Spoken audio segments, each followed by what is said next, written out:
I learned of Zodiac Rush at Spiel in 2023 and I had no idea this massive seller from Vietnam even existed.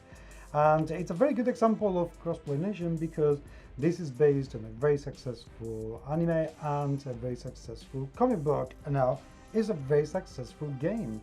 But is this going to be worth the amount of money that you have to spend to get your hands on it? So play we all.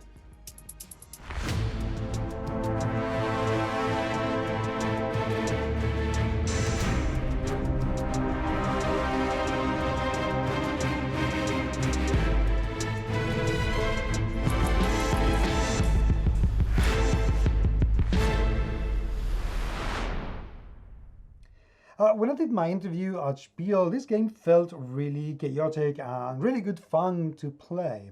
Has it lived up to expectations though? Okay, to some degree no, to be perfectly honest. The game is beautiful. It is really fun, it is funny to play, and the characters are just absolutely adorable. And production-wise, it's actually pretty decent. The rules are a comic book, which one of my friends found very difficult to read and understand, whereas I found it that it helped make an awful lot of sense. So I guess that's going to depend on the person, but I did like them quite a lot, and to be perfectly honest, the characters are so cute that I just don't care. I wish every single rule was made like this. There is a very quick, rule explanation. The board is huge, very big, and very, very colorful. And now there is a game with some, I must admit,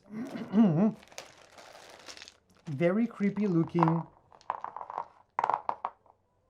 little kids, I suppose, because they have no face. So I wasn't very keen on them and I die. What's this game all about? Well, this game is based on the premise that you have to get this, that although look like carrot sticks, they are crates, and you have to collect as many of them because there's a comet that's falling on the earth, and you have to get as many of these as possible. The game also comes with a number of cards to be divided in different decks. We have equipment, we have the comet falling. These trolleys are for the players to put the crates on, game aids, and the characters that are so goddamn cute, and they come in both male and female, and each one is going to have an ability. This is a roll and move game. That's it. That's the basic rule and premise of Zodiac Rush.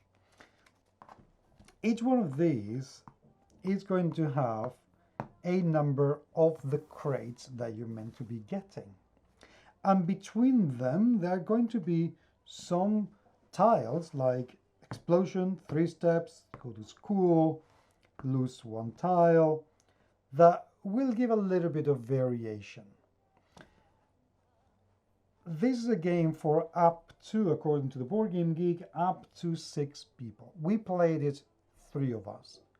We really didn't enjoy it very much. I can see how this could be fun, but we didn't really enjoy it very much because although there was a little bit of player interaction, there was no strategy, no real strategy attached to it.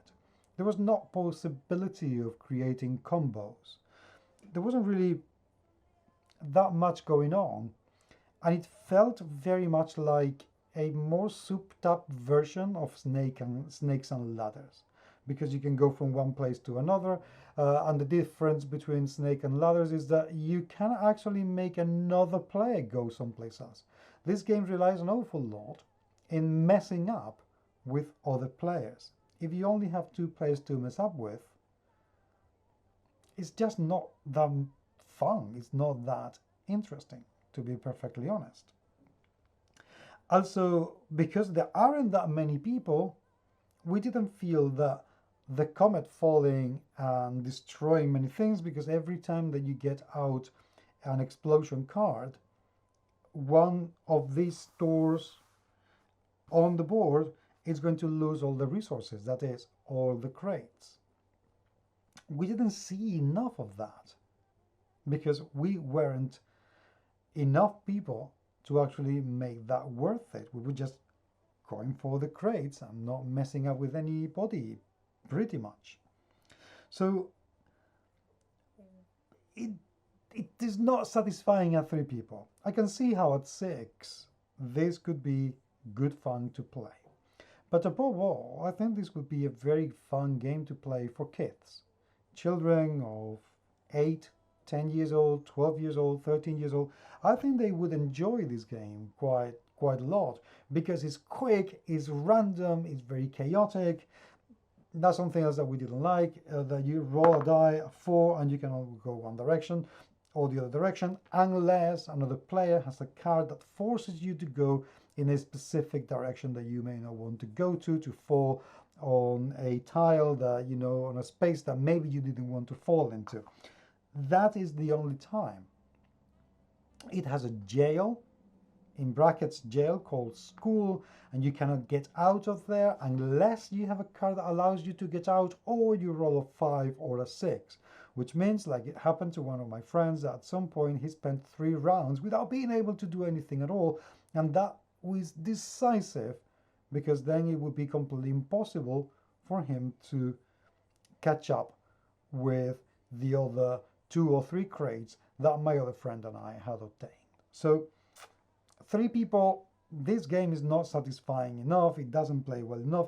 I can see how it has all the makings to be a fun game to play with kids, or if you don't want an experience that's going to be too demanding. But don't play with few people. Really, it just, I'm sorry, but it doesn't really work. But for kids, for bigger, I can see this working. It looks gorgeous on the table. It looks so cute. But for me, it fell short. For adults, few players, you know, for my team of gamers, and this is a 5, perhaps a 6. It wouldn't go any further than that.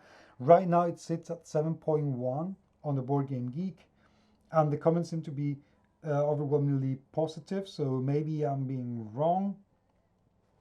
Somebody says from Hanoi, Bunok, easy to understand for kids 6 and above. Okay, I see that. So yeah,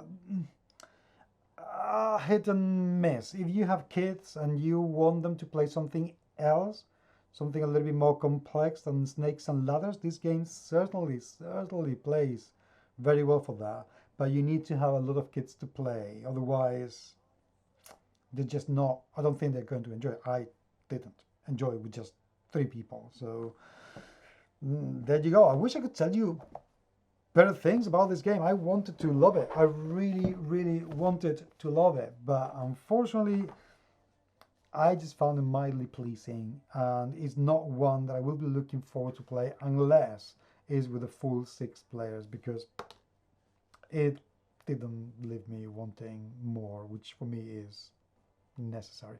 Am I missing something? Have you played this game? Did you really love it? Can you please tell me why? Because I would love to change my mind about it. I need your help for that. So thank you for your contribution. I very much appreciate it. But until the next time, I will talk to you very soon. Take care.